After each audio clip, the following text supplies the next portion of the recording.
Bonsoir, bienvenue à toutes et à tous à cette discussion avec le réalisateur du long métrage documentaire Seul souverain, David Curtis.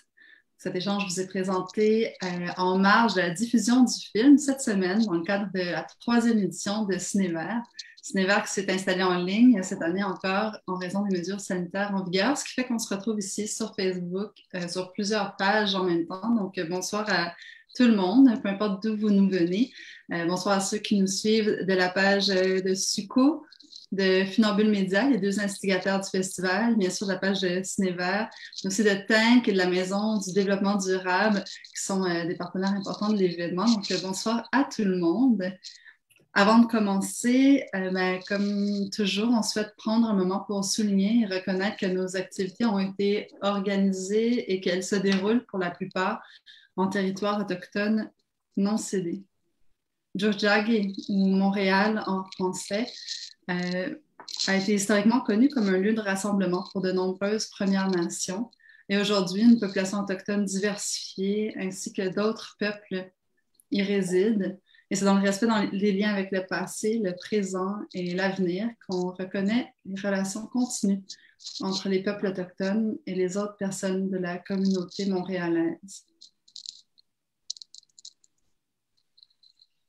Quelques mots au sujet du film qu'on accompagne ce soir grâce à cette discussion avec son réalisateur. Donc, Seul souverain, c'est un film particulièrement émouvant et grandiose, dans une cinématographie magnifique, comme les paysages subarctiques, humaines, comme les mains plongées dans la terre, et douces comme la neige fondante du printemps. Le réalisateur David Curtis nous donne à voir la vie des personnes qui ont fait des forêts boréales du Yukon leur espace de vie. Seul souverain nous plonge au cœur du territoire traditionnel des Tshwandek-Wet'suwet'en, qui est aujourd'hui le site de rencontres fécondes entre autochtones et non-autochtones. De scène en scène, on assiste à des expérimentations agricoles et sociales à échelle humaine qui sont tout à fait inspirantes et qui sont portées par une communauté courageuse et forte, solidaire et immense de sa sagesse. Le film nous permet de donner une consistance réelle et profonde au lieu commun de l'innovation et de la résilience. Et pour cela, on le salue. Pour vous donner envie, ceux qui n'ont pas encore vu le film, et pour ceux qui l'ont vu, pour vous replonger dans l'esprit et dans l'univers, le paysage du film, je vous présente la bande-annonce.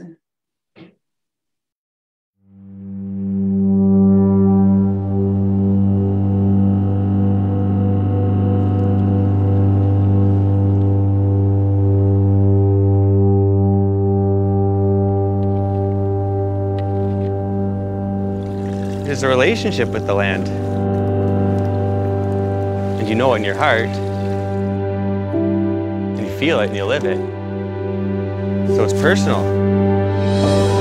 Dawson City, born and raised. When my grandparents grew up on the land, there was no grocery store. Their diet was the land that was around them. I mean, take a look around. We have snow, we have winter, and we're still selling fresh veggies. It's a joy of life. You need good food. I doubt if there's 2 or 3% of people that know where their food comes from. And that's caused some of the problems on the planet. Every plant you look at has something to give you. This is medicine tree, this one, eh? We have each found our place in the landscape, in the garden. For all this time, I've come to have a different relationship with this piece of land now. And it's very much based on shaping it. This land can sustain us. If we become closer to it again.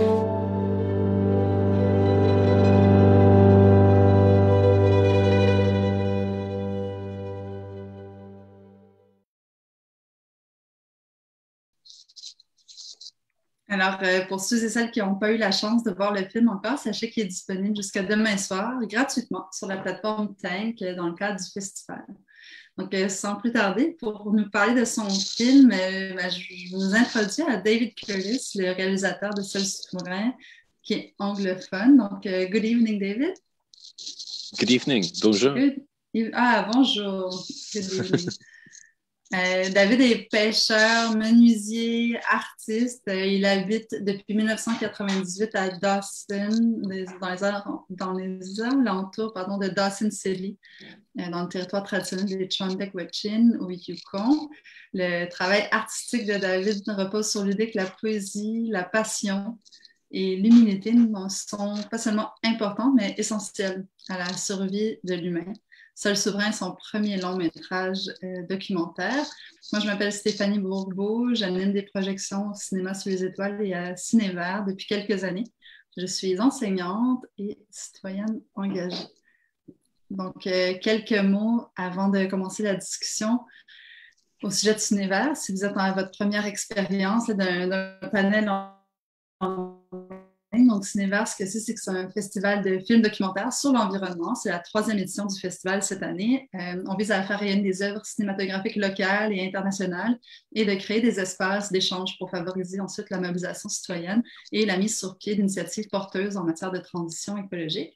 Le festival est le fruit d'une collaboration de SUCO et Funambule Média. SUCO, qui est un organisme de coopération internationale qui travaille à l'amélioration des conditions sociales, économiques et environnementales qui prévalent dans les pays du Sud globalisés, et de Funambule Média qui fait dans la production et la diffusion de cinéma documentaire à caractère social et politique, organisme auquel on doit notamment le cinéma sous les étoiles. Donc, cette année, dans le cadre de Ciné Vert, on présentait 9 longs-métrages diffusés gratuitement sur Tank jusqu'au 24 avril. Une sélection de 5 courts-métrages présentés sur la fabrique culturelle. Et tous les jours, on présentait aussi des panels en ligne, des activités, des discussions avec des cinéastes, des intervenants qui étaient dans les films ou encore des spécialistes des enjeux abordés par ces films. Donc, c'est parti pour la discussion de ce soir. So, David, je vais faire la traduction autant que possible. Vous pouvez poser vos questions, bien sûr, dans la section commentaires. On les invite toujours en français ou en anglais. Je me chargerai de la traduction. Donc, hi, David. I introduce you as an artist, a carpenter, and a fisherman who's been living in the Yukon, in Dawson City, in Trondequechin traditional territory since 1998.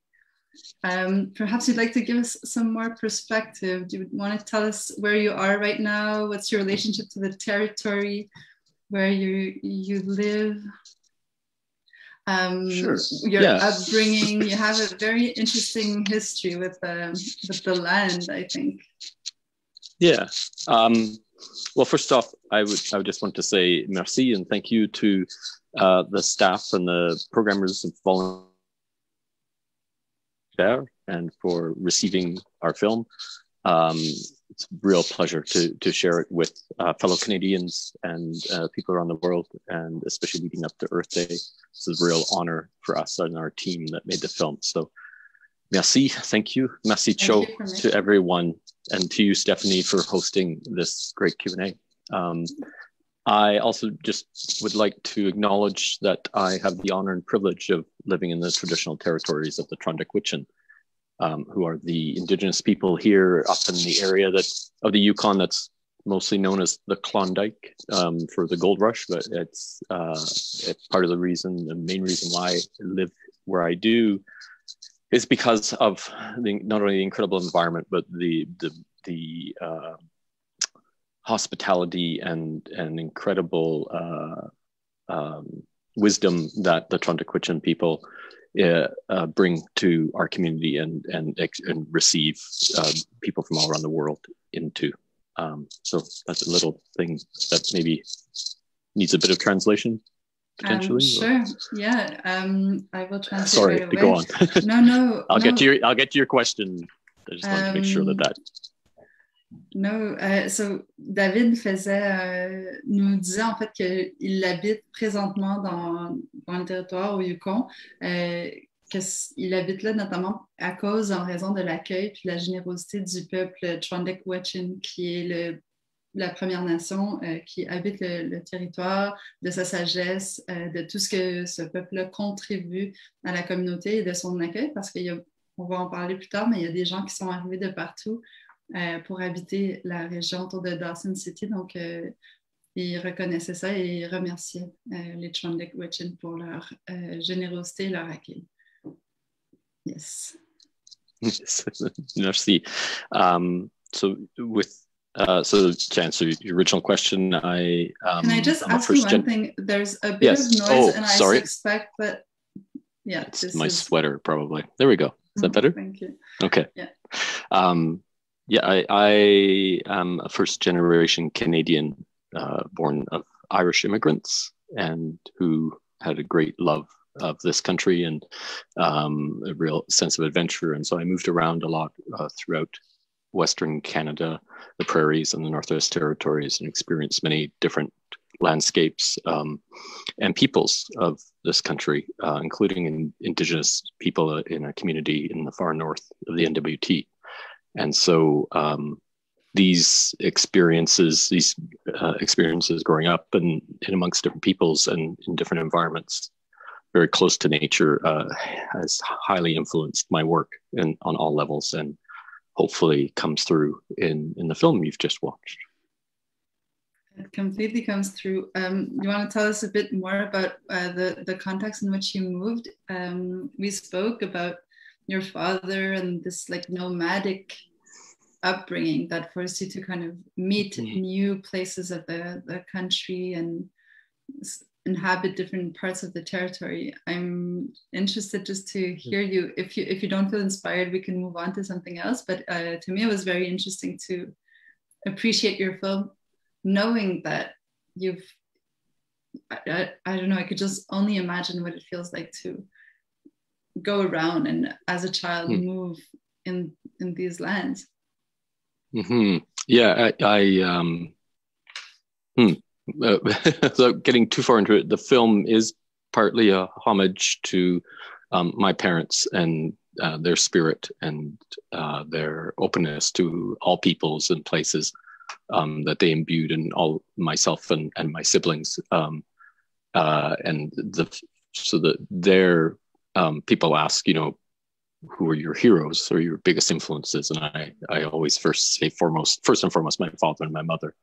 And they raised all of us children with a level of compassion, understanding, and sympathy for all people, and respect for people of different cultures than our own.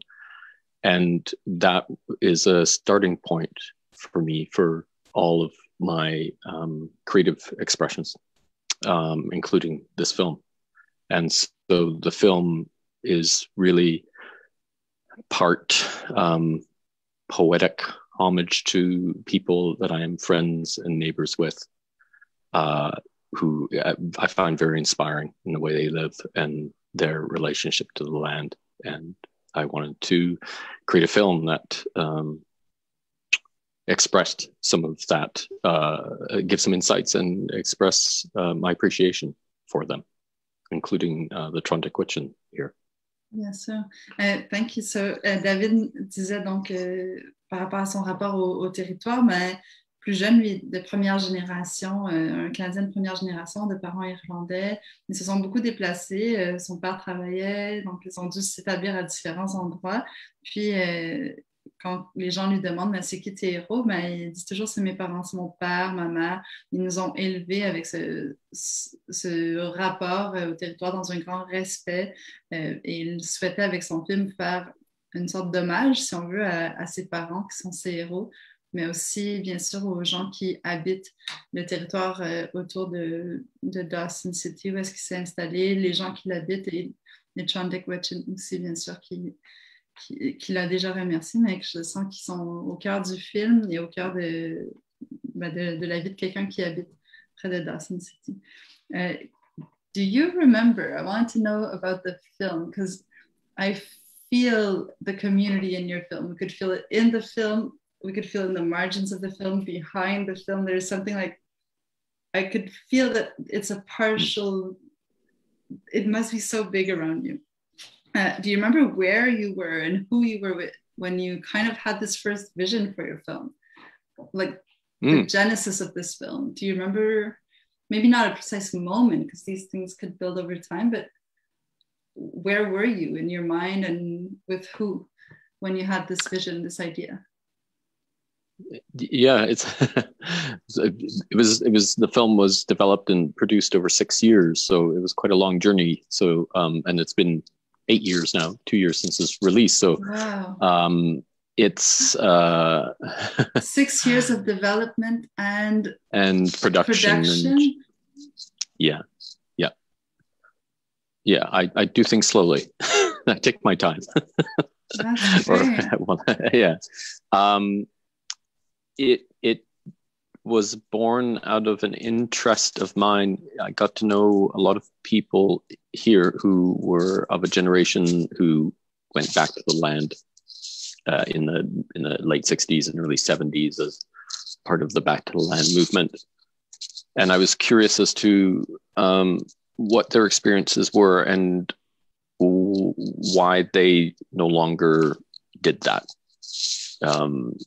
Everybody, with the exception of one, and they're featured in the film, Grant Dowdell, left their homesteads and their places out in the bush and moved back into town or moved on. And I was curious as to why. And one of the things that came up in researching this and looking at it was that the Trontaquichin, who have survived here, over millennia, found it, I think, a bit odd. I can't speak for them, but in my understanding of talking to some people from the community, is that they found it odd that people would want to go out into the bush alone and create a kind of independent life. And they thought that's so hard and that's so unlike the way in which they work together and have worked traditionally together as a community to survive. Right. And so that became a very key point for me in terms of that contrast, that difference between a Western sort of European notion of independence and, rugged individual, as compared to the indigenous perspective and philosophy that community is a way in which we survive in cooperation and collaboration, as opposed to individual perseverance, independence, and struggle. And so that for me has always been a key contrast, a point of a counterpoint to my experiences growing up in the prairies and in the NWT, and that contrast, that basic sort of contrast that I think is a really unique perspective to bring to us, for us to evolve together. Yes. In our understanding of how we interact in the world and in nature, and how we will survive the current crisis that we're facing, not only the pandemic, but the climate crisis. And before I go on and I try to translate this, do you remember, yes. Were you more in an individual autonomous state of mind? Were you alone when you were imagining this film, or were you more like surrounded by people? Was it a collective project? I'm just curious if you were like alone in the cabin off the grid, or were you with people in a cabin off the grid? I would have to say a combination of both. Many discussions, including with my good friend and producer, Andrew Connors. He and I both wanted to work on a project together, and we're both interested in this history of Back to the Land movement. But I did a lot of work on my own in terms of reading history and critical analysis of Western culture and philosophy in relation to land and nature. And so, it's really I'd say a combination of those things. And in talking to a lot of people, many of whom are not in the film, but about their experiences on the land and the relationship to food. Really a key inspiration for the film is Jerry Couture, who is in the film, and he's the older gentleman and his wife, Jan, who we see in the assisted living home, and who had been out and did this whole experience of homesteading. And he had a very interesting perspective on it, that he recognized that at a certain point that the way in which they had gone about doing this was maybe not for the right reasons. in relation to his understanding and his learning. He did a lot of work with the Trondheim and other First Nations in the territory around conservation in his later life. Well, and his life in the bush. But yeah, interesting. And also, it's also another point that is that it was very interesting and revealing. Especially wanted to focus equal time, if not more time, to the women in the film, the women and their experience, because that for me really stood out in talking to some of these families who had attempted to live in the bush, that it was really hard on the women, and that their lives really shifted dramatically, especially once they had children out there. I hear that, yeah. And then they fell into these more traditional roles of housekeeper, parent, teacher, while the men continued to be able to go fishing and trapping and have all the adventures. And then the women were found, and then they were isolated too, very much into these small family units. So there's another sort of point of whether our inheritance of the mythos of our agrarian past are really, there are some very negative things about it, I think, and those were things that I wanted to explore a bit. Mm-hmm. I'm going to try to attempt to translate here. Alors, je posais la question à David, est-ce que tu te rappelles donc où est-ce que tu étais, avec qui tu étais quand tu as eu cette idée de la vision, première idée de faire le film? Puis il dit, en fait, ça fait longtemps, ça va faire 8 ans. Donc, ça a pris 6 ans à développer le projet et à le produire. Ça fait 2 ans que le film est sorti. Donc, il dit qu'il travaille lentement, il prend son temps. Mais bref, il avait beaucoup parlé avec son producteur, Andrew Connors, qui est lui aussi intéressé par le mouvement du retour à la Terre dans les années 60-70, comment ça s'est passé au Yukon. Il était curieux de savoir pourquoi, puis surtout pourquoi ils avaient finalement décidé de quitter leur terre en vieillissant. Donc ça, c'était le moteur. Je lui posais la question, est-ce que tu étais seule dans ta cabine, en dehors, off the grid, donc en dehors de la ville? J'ai du mal, désolée, à traduire cette expression-là. Ou est-ce que tu étais entourée? C'est un mélange des deux. J'ai fait beaucoup de recherches. Je me suis éduquée, beaucoup de recherches critiques sur le rapport des Occidentaux au territoire, à la nature. Tout ça, j'ai fait ça seule, mais bien sûr, la réflexion, je l'ai menée avec des gens, toute une communauté qui est dans le film et qui est à l'extérieur. Des gens comme Jerry Couture, qui est un personnage de son film, avec qui il a beaucoup réfléchi, qui reconnaissait lui-même peut-être ne pas s'être installé pour les bonnes raisons. On en parlera plus tard, donc de ce que ça veut dire. Et David avait tout un portrait qui était très intéressant, plus philosophique, que je vais essayer de traduire de mon mieux ici, mais toute une réflexion critique sur le contraste qui était finalement le point de départ de son film, le contraste entre une conception occidentale de l'autonomie comme indépendance, le développement individuel à la dure, une persévérance individuelle versus une perspective, disons, autochtone qu'on a retrouvée chez les Trondheim qui disait, mais pour nous, c'était bizarre de voir toutes ces familles aller s'installer seules ou des personnes seules, peut-être des familles nucléaires seules, aller s'exposer à des conditions qui sont aussi difficiles à vivre. Eux, ils avaient une conception de l'autonomie qui était beaucoup plus calquée sur une reconnaissance, en tout cas de l'interdépendance, qui valorisait la vie collective, qui reconnaissait que sans la collectivité, l'expérience humaine, en tout cas la vie devient beaucoup plus difficile. Donc, autour de ce contraste-là entre une certaine conception de l'autonomie valorisée par la civilisation occidentale, puis une reconnaissance justement de l'interdépendance, ce contraste-là pour lui était le moteur du film et le point d'apprentissage. Donc, à partir de ce que nous, on doit apprendre, c'était ça qui le motivait à faire son film. Qu'est-ce qu'on doit apprendre pour éviter la crise, pour se sortir du cul-de-sac dans lequel on se trouve présentement? OK, I think I did this right. I'm curious to know, because you mentioned a bit the Trondheim reaction to the first, I guess, movement, Return to the Land, they were somehow skeptical, and it's this way of living the autonomously was strange to them. I'm curious to know what people thought of your film project, and although you did all this critical research and you tried to educate yourself and have this comprehensive or more comprehensive view of what it means like to I don't know, to want to live autonomously and to try something else with the territory. What kind of support and what kind of resistance did you get from the people around you as you were building your project? 8 years is a long time. I'm sure you heard a lot of people speak to you about your project. Yeah, it's a very good question. 6 years, sorry.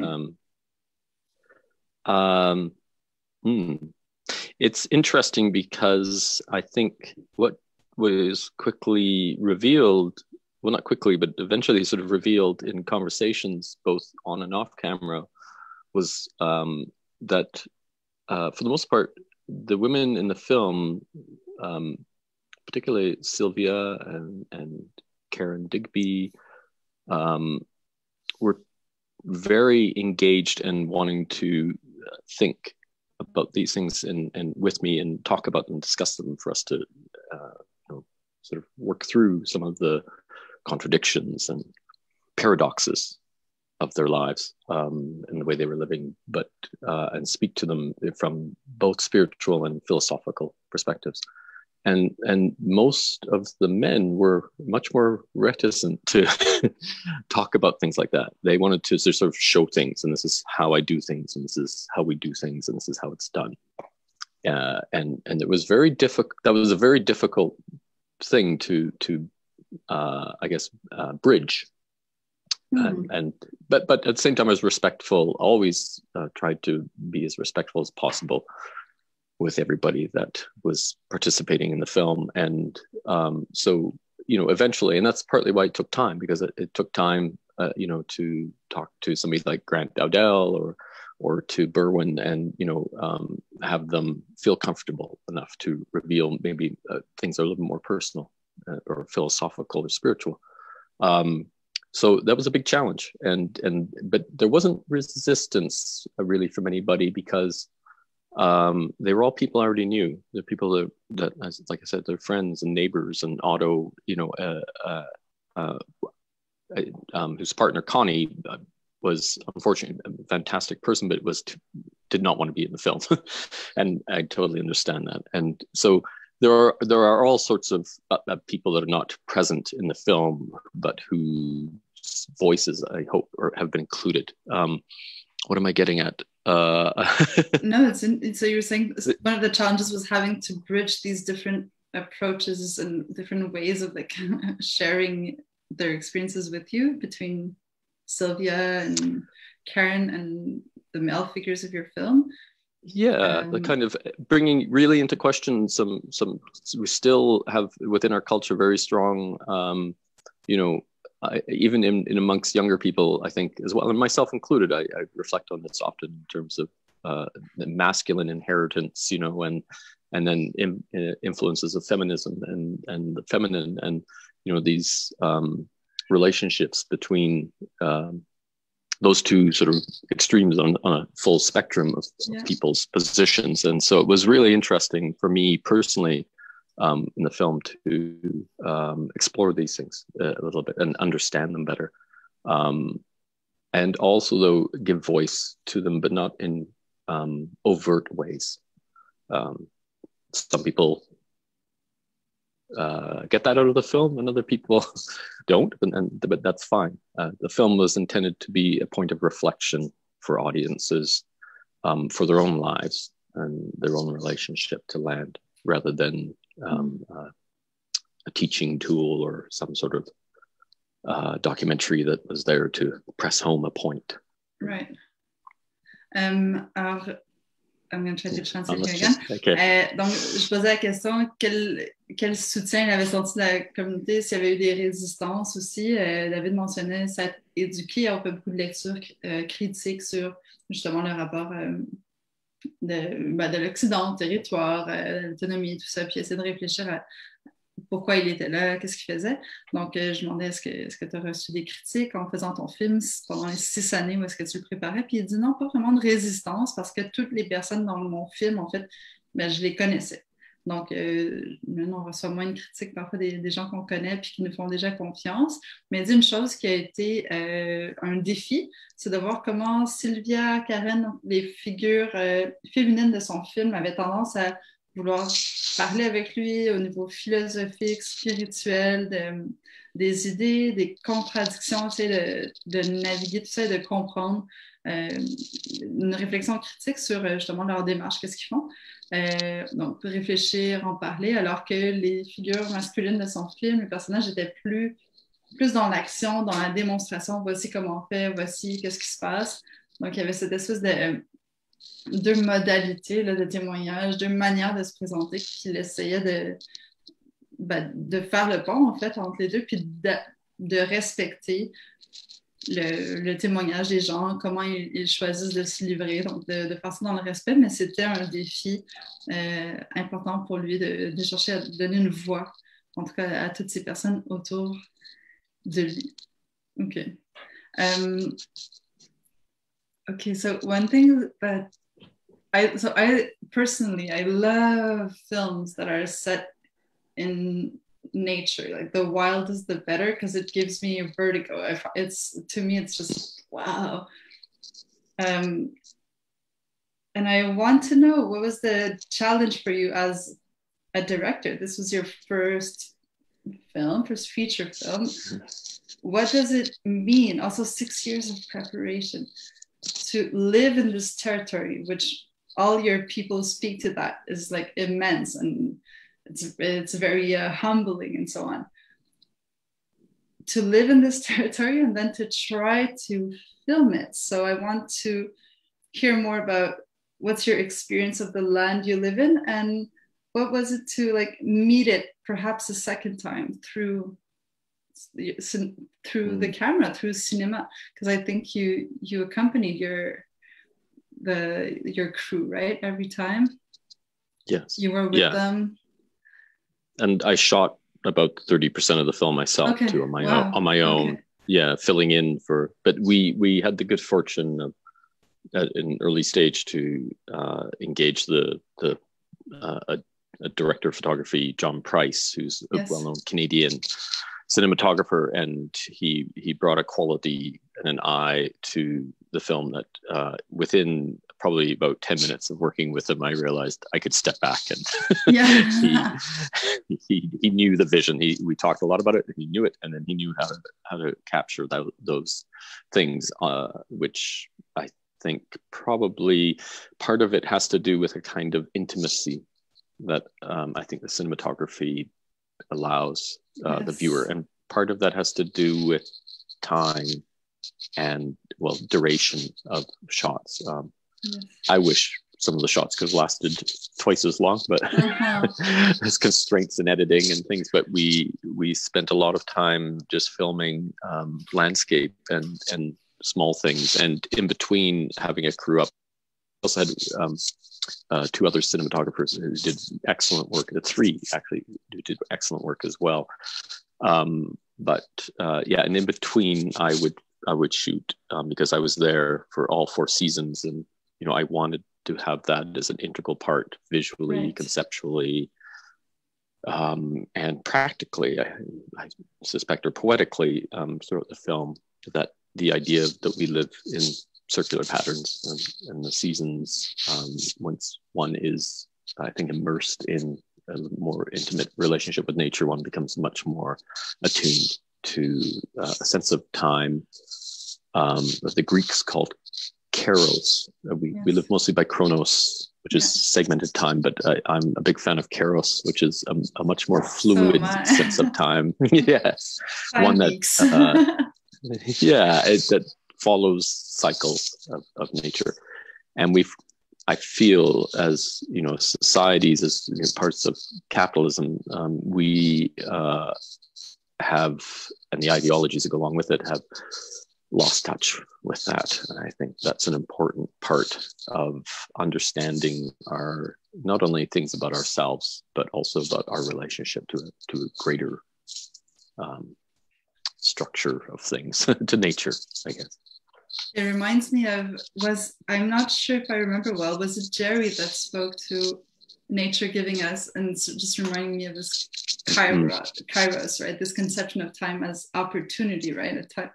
Nature gives us these blocks where we have these things to do, right? And different rhythms in all of them. And you could really feel that in the whole film. To me, the lack of sleep in certain seasons. And to me, it was like we were far away from New York City, right? Far away from my image of lacking sleep and like too many things to do and so on. But no, we could feel it. I'll just try to translate this first part, and then I have a second question for you. Alors, David disait que en fait, il a filmé 30% du film, les images, donc entre les voyages, les arrivées, les séjours, en tout cas du directeur photo John Price, qui est un directeur photo très connu au Canada. Il a filmé lui-même, il voulait s'assurer d'avoir justement les différents moments des saisons qui passaient. C'était important pour lui de montrer un temps cyclique et non pas un temps qui est nécessairement linéaire, segmenté, mais un temps cyclique où les choses arrivent à des moments précis, un temps où il y a des occasions pour différentes choses. Et il dit, mais une des raisons qu'il pense pourquoi ça fonctionne aussi bien, les images, d'ailleurs, il dit que John Price, après 10 minutes, il a regardé ces images, puis il a dit, je peux prendre un peu de recul, il sait ce qu'il fait, puis il a compris ma vision. Ils avaient beaucoup parlé en amont, mais vraiment, ils s'entendaient très bien, ça fonctionnait. Il disait que c'était comme une intimité, le temps, la durée des plans. Parfois, il aurait voulu que ce soit 2 fois plus long, mais cette intimité-là avec la nature permettait de rendre compte justement de l'immensité ou de notre expérience de la nature. I'm curious to know certain shots, okay? So what is it that you filmed? You did these some beauty shots that are throughout the film, what we call beauty shots, right? Non-narrative kind of the territory. There's this one scene in the beginning that I love where we see the birds. It's when you're more in Dawson City, and the camera is, although it's in the city, it's like street level, very, very low, very close to the birds for quite some time. And it just felt to me like, wow, okay, this film really is about nature, because we are in the city. This could have been like from further away, the cars and the birds in front of the car. Also, we do see the car coming, but the camera doesn't move, and it's all focused on the birds. I'm curious to know, like, how did you do this? Like a film on nature like that? Do you remember this scene? Do you remember? Yeah. Oh, it's one of my yes. It's great that you notice it was a chance, one of those chance occasions, and one of those things of Kairos working in our favor again. An opportune moment arises, and the cameraman John was just on it all the time and sees something, and I was standing with him at the time, and the timing was phenomenal in relation to the birds there eating some scraps. They'll hang out near that grocery store because they know people come out and put food in the back of their trucks and forget about it. Maybe they'll, they're amazing birds. I love ravens. But the dog came first. And so the dog came and starts to interact with the birds. And then the car comes. And so man comes then and interacts with the dog and pushes the dog away, and the birds fly away. And I love the simplicity and but at the same time, the complex relationship between all these different images layered together. And then we intentionally brought in Jackie Olson, who's a great friend, an incredible individual, a Trondheim leader and citizen here in Dawson. And she shared a story about her mother and asking her to give food to the ravens to feed them. And so we had this beautiful synergy of her talking about the story about relationships between hunters too, and the ravens guiding the hunters to food. So this story came afterwards. You had these images and then the story came? Or you were looking for an image of birds?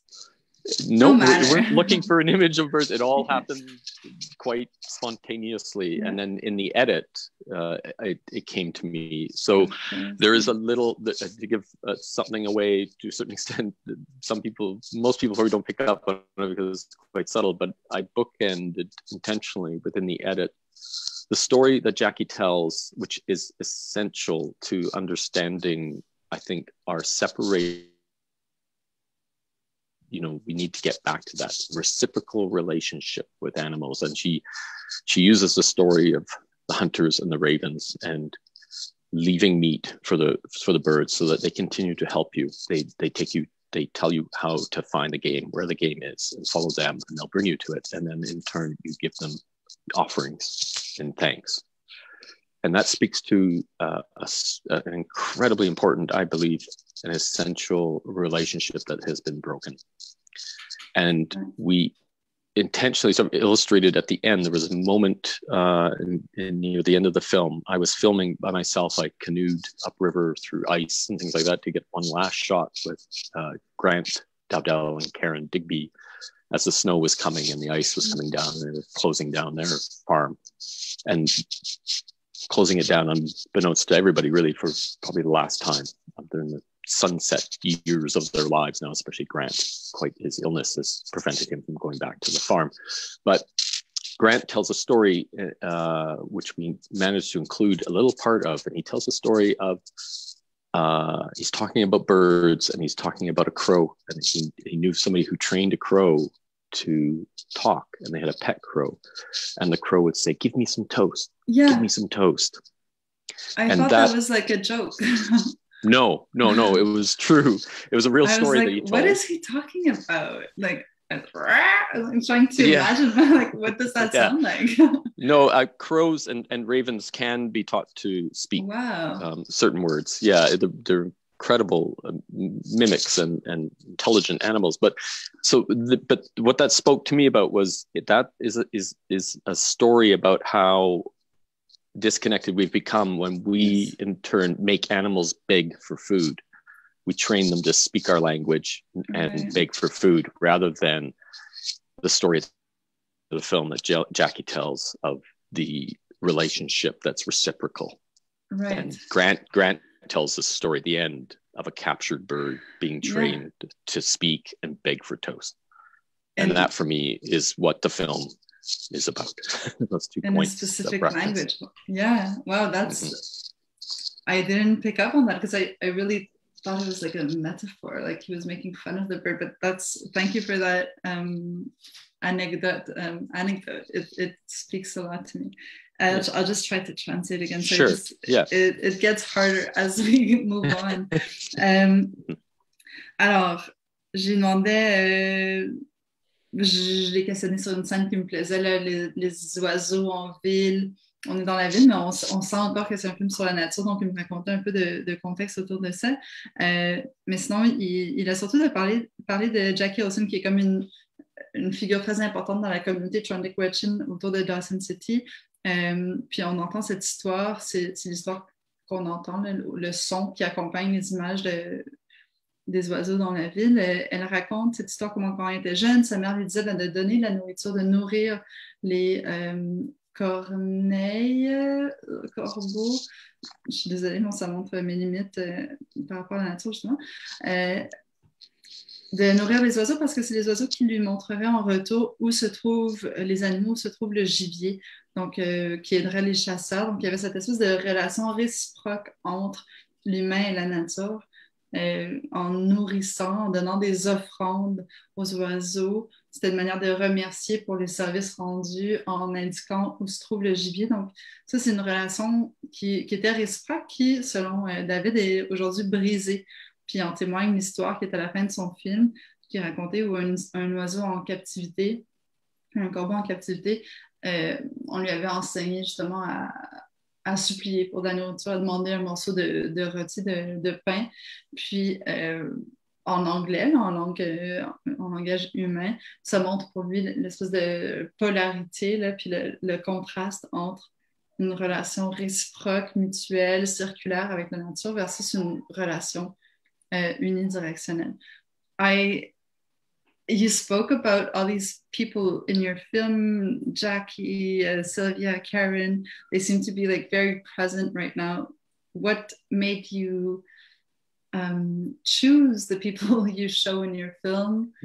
Like what led to that? It must have been hard, no? Those are all people you know. Yeah. Breaking down a community to just show a part of it in the film must be unnatural somehow.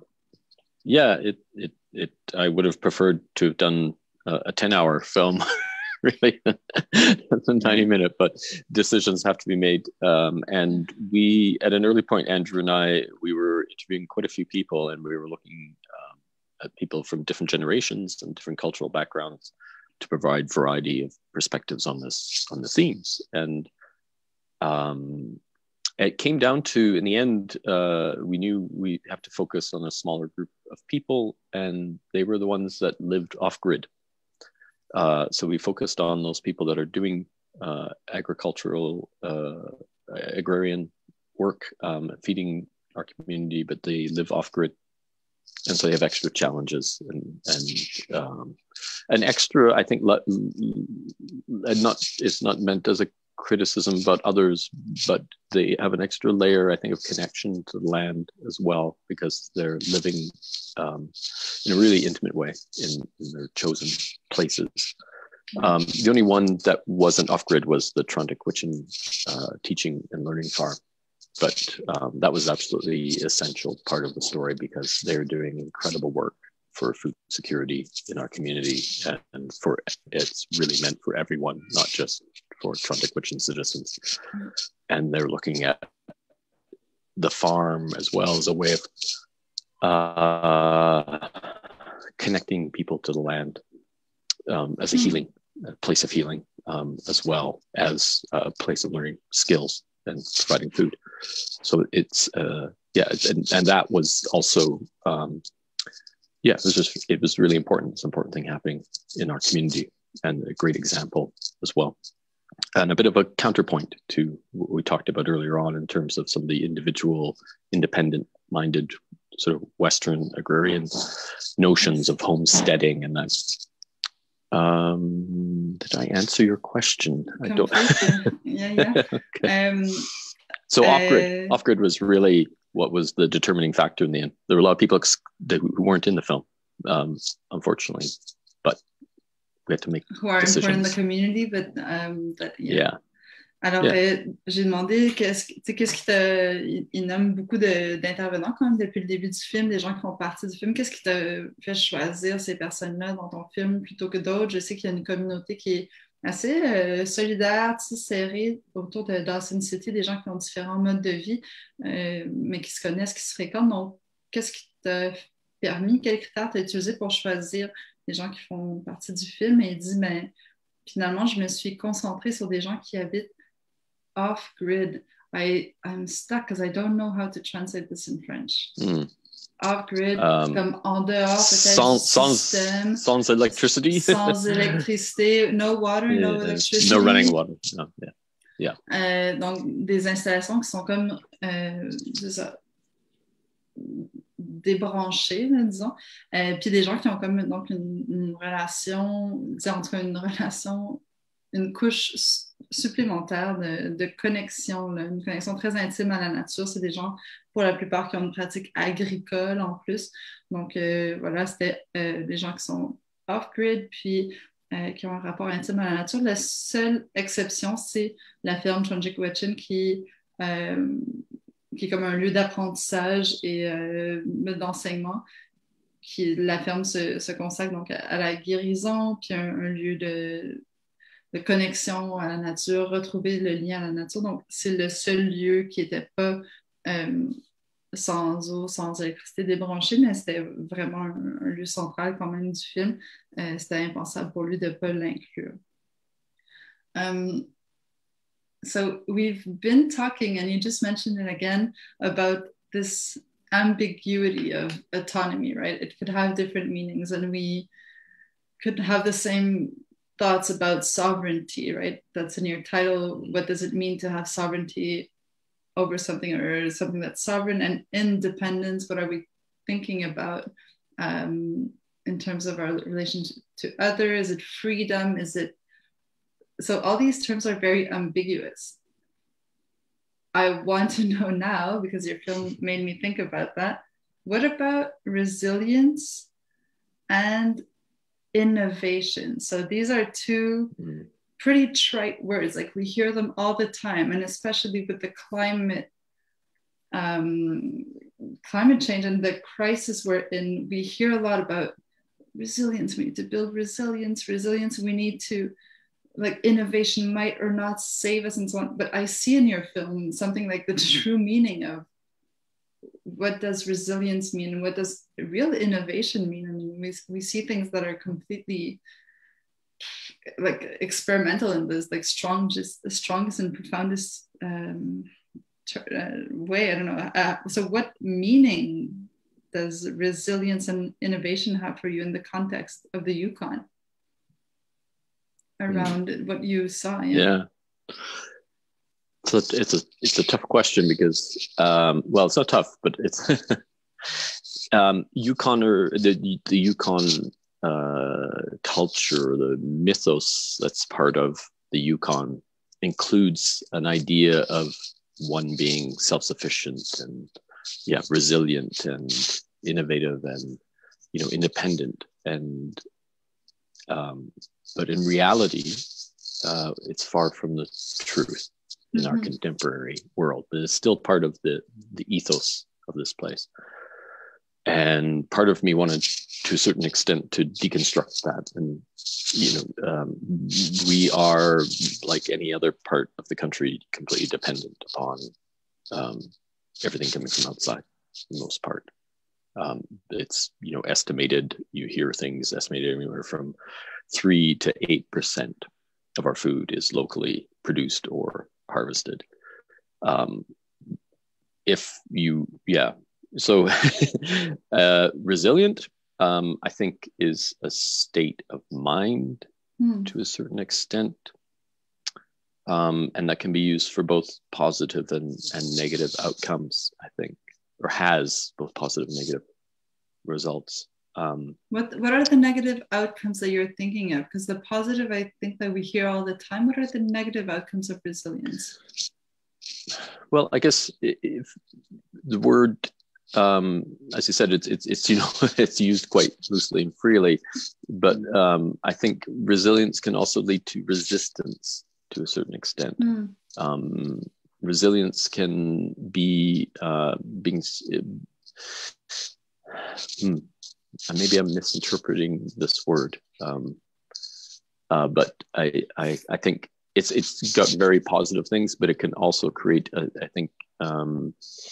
sense of independence from outside influence, and I'm resilient, I'm strong, and that, as I said, that I suppose can be the negative, is when that resilience leads one to being overtly or overly independent. Right. Resistance to community, or resilient, and resilience can be obviously mostly positive. I think it all depends on how it's applied. But I would say the more important thing, which is coming back to an earlier conversation, and is reciprocity. For me, is probably more important than resilience. Reciprocity and cooperation and collaboration are really big things for me. And I think, yes, resilience is something, but resilience, I think, comes with community, if I can put it that way. And something that's not in the film that I always forget to sort of mention, and people say, oh, I wish I knew that at the beginning of the film, but it's not really, there's no way to include it. But I was raised in a family with a really strong ethic around the idea of reciprocity, and giving back. And so part of making this film, I wanted to give back to the people that were willingly inviting us into their homes and into their lives. And so I continue to this day volunteer for them, doing using the skills that I have, whether it's just digging or building fences or cooking them meals or things like that. So all throughout the process of making the film, I volunteered and helped and gave back to them, set aside certain days to come and help them with their operations. And I think that, that was something that I think became imbued within the film somehow.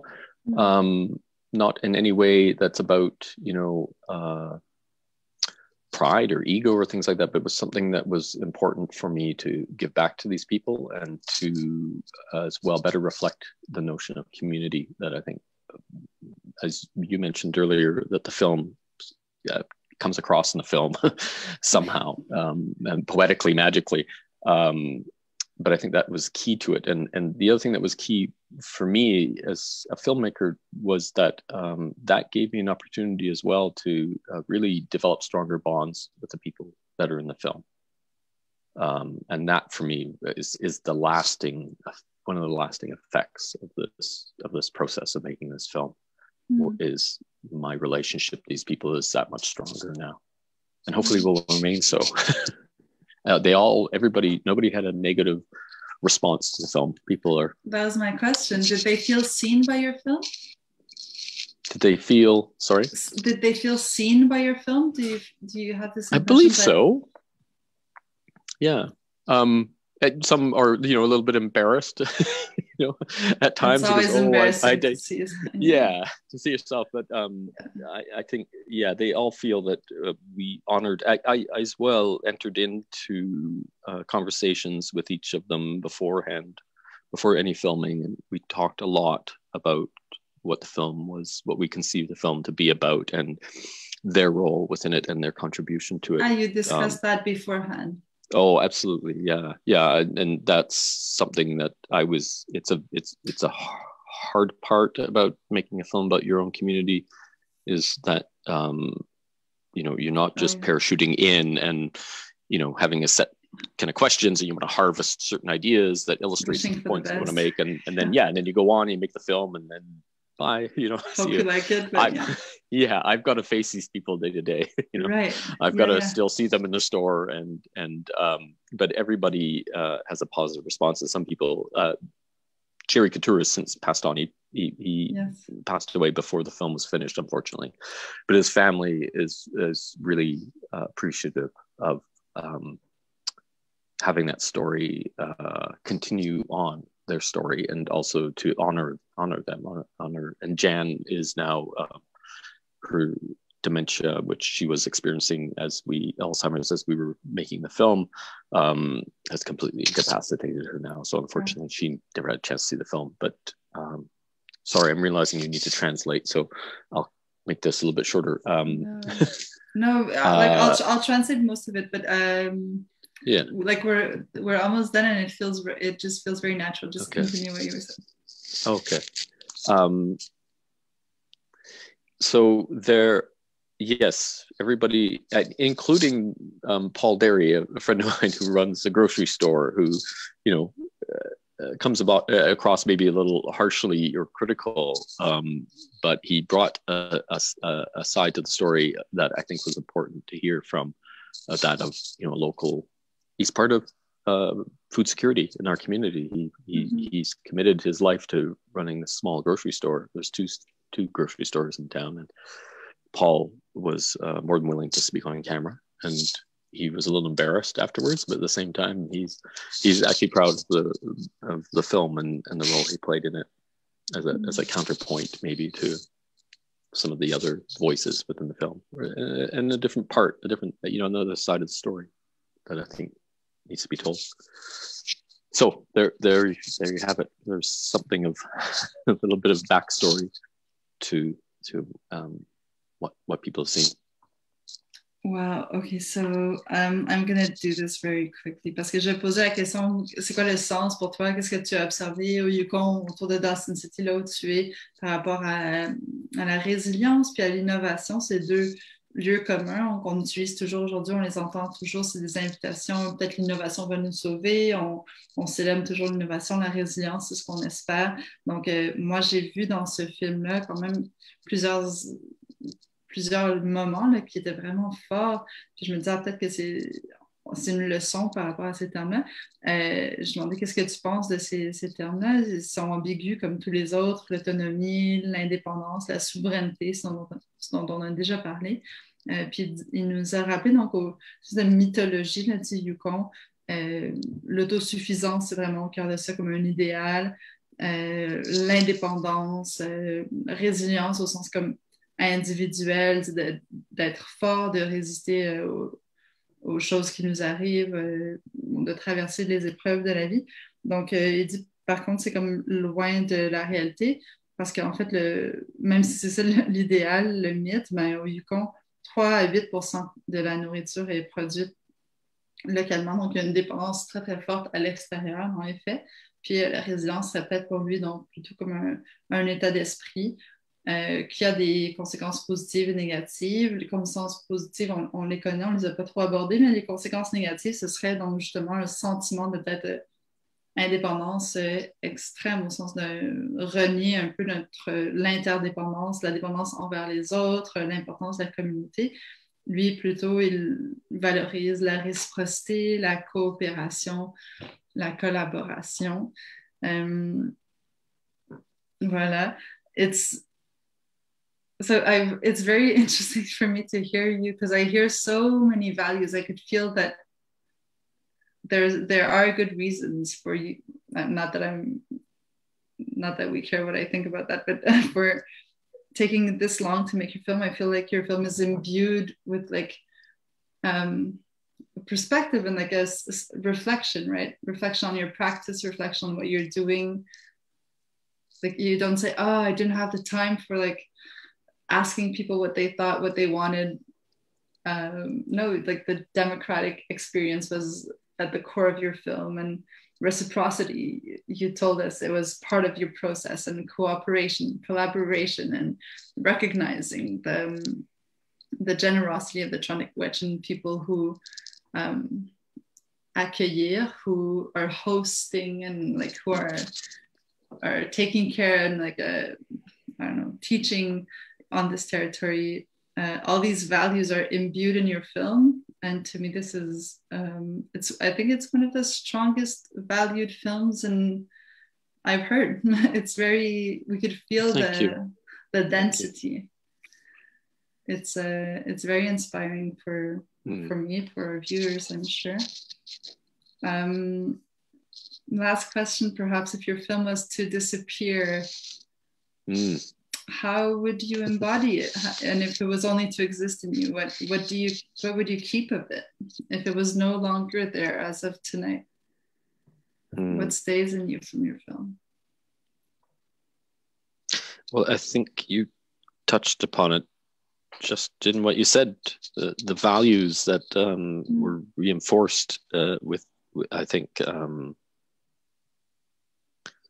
the people that it would live on, I think, in me in terms of trying to live up to the legacies of some of the people like Jerry Couture and the values that they imbued in the fights that they chose to fight for the betterment of people and for the world, for the nature. And many of the people within the film do, in varying degrees, fight good fights for things that are really important right now. And the Trontic Witchen, especially in regards to that, their sense of custodial and respectful relationship to the land and to nature is exemplary and is an incredible inspiration to me. And so I think, the film, if it didn't exist, I'd still try to live by and live up to the values that I think you so correctly pointed out, and thank you for pointing that out. Thank you for recognizing that, because that was a very important thing for me to get across the film. So the film would live on through whatever I do next, I guess. Thank you. So I'll translate that. And donc, je demandais qu'est-ce qui resterait de ton film s'il était pour disparaître, peut-être demain soir, en même temps qu'il quitte Tank. Il dit, c'est ça, c'est les valeurs dont on vient de parler, coopération, collaboration, réciprocité, les valeurs qui sont incarnées par les personnes dans les films, respecter l'héritage de gens comme Jerry Couture qui sont au cœur du film, puis du peuple, John Jack Wetchin, qui est un exemple pour lui, vraiment qui vit de manière exemplaire son rapport au territoire, dans son rapport d'intendance, de prendre soin, puis de s'assurer que ce soit justement réciproque, comme on a dit plus tôt. Donc, il saluait tous les personnages de son film, et plus spécifiquement les John Dick Wetchin. Il voulait faire honneur donc, aux luttes qui sont menées par les gens dans le film pour l'amélioration des conditions de vie, du bien commun, puis une réponse donc à la crise environnementale dans laquelle on se trouve. What's next, David? You said it might be imbued in what I do next. What's next? Secret? I'm currently working on a short documentary. I'm actually just tying up a year of shooting with a friend who lives in a cave here, has for 25 years, and it's taking a look at the ideas, these notions of to certain extent, in a cave. In a cave. Yeah. He's a caveman. He's Caveman Bill, yes. And it's a sort of portrait piece, but it also looks at our ideas of sustainability and resilience, and what those look like on a extreme way of a fellow who's lived in a cave for the past 25 years, year round. That's radical. So it's a really good smaller project, personal, intimate project that's been really great, and we're just starting work on the research and development phase of the next film, which Sovereign Soil was conceived of as a trilogy of films looking at our relationship to land through different lenses. So Sovereign Soil was about through food production and agrarianism, and then the most current one is looking at it through a different lens, and then the third one would much about them, but we're just starting the next phase of that, the first phase of the next film. So hopefully, good for us. So in the same kind of setting, same thing. People I know and within the Klondike region. So I'm committed to making films that have a low carbon footprint and impact. Although I love to travel and things like that, I really think it's important there's some very important stories to tell here that can be told through my community, with my community as well. So I want to focus all my films.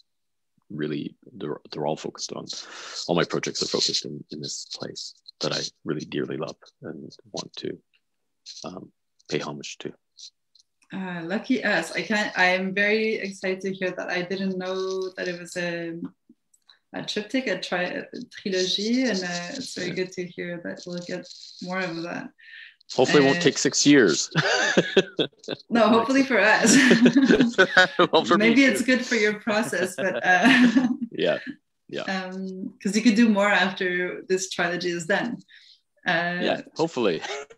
if I'm still have the energy. Yeah. If my neighbors are still willing to share, give them good food. They'll be in. Good food. Yeah. Alors, je demandais qu'est-ce qui s'en vient, puis il disait, là, il fait un court-métrage sur quelqu'un qu'il connaît qui habite dans une grotte depuis 25 ans. Donc, c'est un portrait court-métrage qu'il fait, documentaire. Puis sinon, il est en train de préparer le développement du deuxième chapitre de cette trilogie, dont fait partie Sol souverain, qui était la première partie. Là, une deuxième partie, on n'a pas su c'est quoi l'angle. Le premier, c'était à travers l'agriculture puis l'alimentation. le deuxième, mais ça va être encore dans la région, le Klondike, donc encore autour du Yukon. Puis il y aura éventuellement une troisième partie. Il nous dit, j'espère que ça ne prendra pas aussi longtemps que l'autre pour encore avoir l'énergie.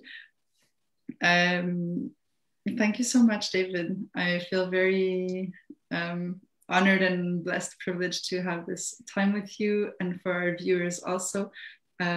This will be online forever. Hopefully not, because that would take a lot of energy, but thank you to, I need to switch to French, sorry. Merci à l'équipe de Ciné Vert qui organise cette édition, troisième édition en ligne, une édition de compromis pour des gens qui organisent un festival. Merci à vous, cher public, d'écouter et de voir nos panels à chaque fois. On doit remercier aussi pour leur appui financier le gouvernement du Canada par l'entremise d'Affaires mondiales Canada, le Conseil des arts du Canada, le Conseil des arts de Montréal et le ministère des Relations internationales et de la francophonie, donc les partenaires généraux du festival. On remercie également la Caisse d'économie solidaire des Jardins, la FTQ, la Maison du développement durable et l'arrondissement de Rosemont-la-Petite-Patrie. Merci à nos partenaires médias, les radios universitaires Choc et CISM et la radio communautaire CIBL. On remercie finalement Tank et la Galerie Galéa, qui sont des partenaires essentiels du festival. Donc, je vous rappelle que le festival se poursuit jusqu'au 24 avril. Il y a des projections, encore des films, des projections en ligne, des diffusions de films qui sont disponibles jusqu'à vendredi sur Tank. Vous pouvez voir Seul souverain si vous ne l'avez pas vu jusqu'à demain soir, mais il y aura d'autres films aussi.